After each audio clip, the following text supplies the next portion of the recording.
I hate the reason to end up one Spanish word than never to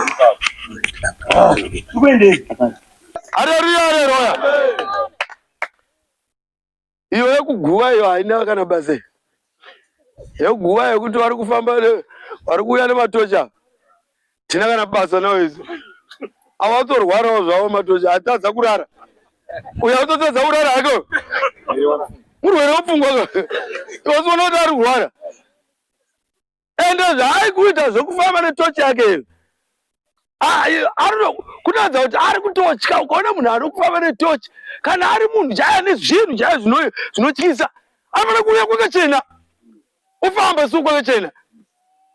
But ndiri kuti iyo tsika iyo kana ino anga ari pano anga achiita iyo unoiguma nhasi unoiguma nhasi haupaenda nezviyo zvako ipapo nezviyo zvako munotakura nezviyo zvenyiko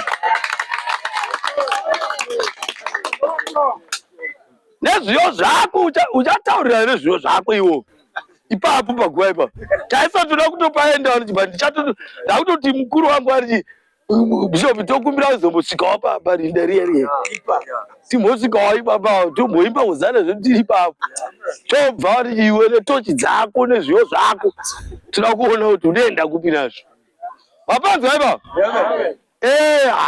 unoona kuti vanhu tine pfungwa imwe yakuti zvinotyisa zvinoitwa nevanhu vanenge vakaitengwa mhenu vakasungirira zvimwe zvechii Mwari haasungirirwi zvinhu but anotaurwa naye.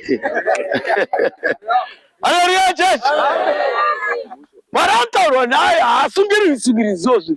Anotaurwa naye Kristu tauyawo pano parinda.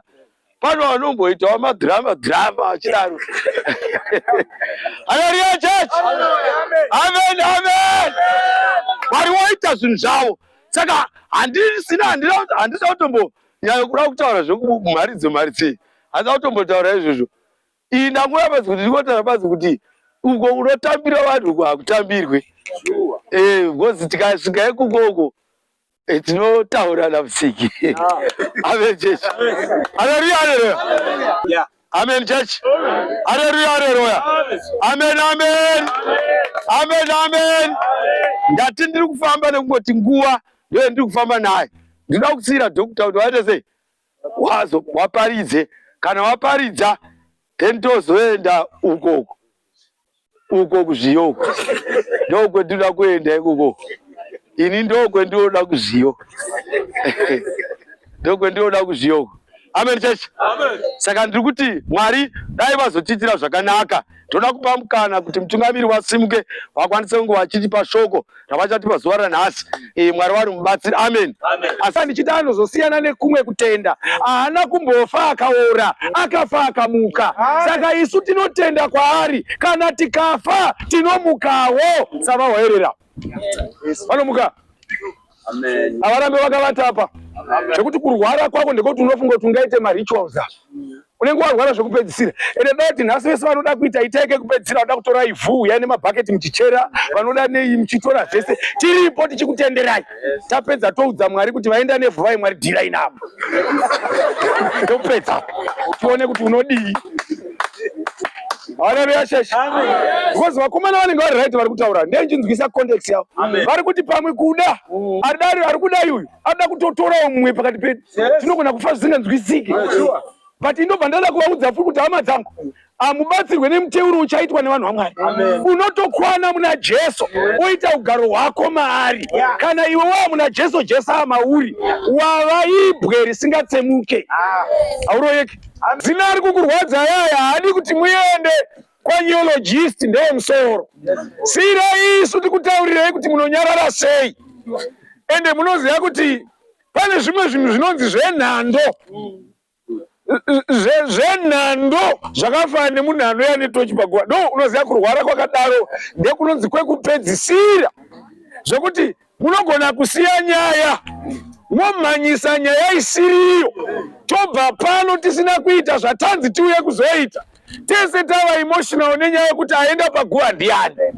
Nyamba paguva pari kuendwa 1 pane chitunha chakafa. Elder vedu. Pari kuenda panevhu rakaungana. Elder waerera avasisiri apa. Chinonzi elder waerera mweya. Nyama yatiri kutaura nezvayo yakatopedza zvayo. Ratodhongi rakavata, rakamboshanda asi ravata. Paravata harichagona kutakura saga. Saka unoona kuti Balaam ukada kuramba uchirivava kuti famba. Iro rinoti pamazuva angu ini dhongi ndakaita zvese zvawaida. Pamazuva angu Elder waerera ndakaimba kuchechi, ndakatakura vanhu vairwara, ndikaita zvose. Asi pandava iye zvino handichagona kusimuka, handichadya sadza, handichageza, handichataura. Anoasosieta nezvitunha regai aende ikoko. Isina asosieta nevapenyu. Asiwo nenyasha dzatakapuwa manje. Hatizotadzi kuti tikaenda apo. Isati tiite gata iyo tinoudza Mwari. Tamuudza kuti Mwari pane rimwe guva remurume ainzi Elisha. Guva raElisha paakafa. Aiswa mubwiro. Nemhaka yekuti waiva munhu waMwari. Wakanga aine nyasha dzaMwari. Pakaitawo wakanga akazvifirawo. Ndobva awiwa naye ndokunotsvetwa pane guva raElisha. Handidi ari paguva. Kana makuverenga Bhaibheri ningi Shumba, unonzwa kuti paakangonogunzva mutumbi, mapfupa akanga azviperera zvawo kare. Instead yokuti aramba akafa, Bhaibheri rinoti nekuyereswa kwenzvimbo akati vharavhazho. Vanhu vakafunduka kuti taisa chitunha mune chimwe, but chiri pano chine power. Chadzinga chauya chikati hatidyidzane suduruka. Zvoreva kuti chavawaerera chinofambira kuwana rimwe power rekuti vematochi sudurukai. Imwe nguva mwanoitira bofu ipapo, imwe nguva mwachatyokera makumbo ipapo, achisudurudzwa zviri so simple kana tabva apapo. Haidi gata yandiri kutaura iyi. Iye haidi kana gata haifambirwe kufamba kupedza nguva. Because mistake yokufamba unofamba kuna akafoira. Ende unofamba kuna asiri iye uchifunga kuti ndiye. Unosvika udhaivheta nyaya. Okurasisira itsoro. Unobvapo muchingumana zvibhakera wodzonzwa wauya naye ndiye. Iye asina kumbobvira akasvikapo. Nekuti Satani anoyatsozviziva kuti henaro marashika anokudirecte kuvanhu vake. Mugosvika mutaurirwe zvinhu zvekuti mese munobata kumese kuti naye. Kondo zvatata inga eka ndimaenda ikoko. Komura kudi muri maenda mega.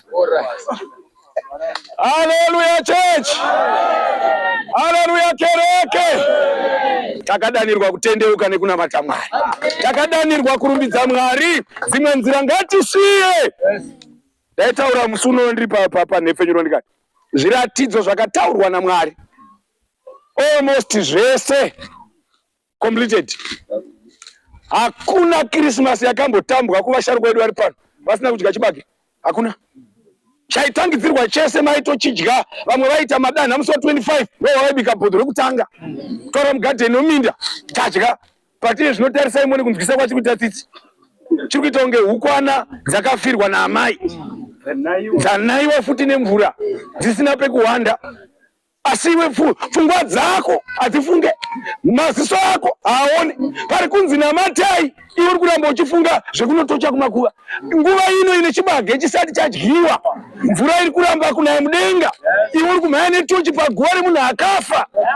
Tarisa ari padyo newo pamwe ndiye njere yake uchimubvunza kuti iri sei, njere yake medhula dzake dziri sei.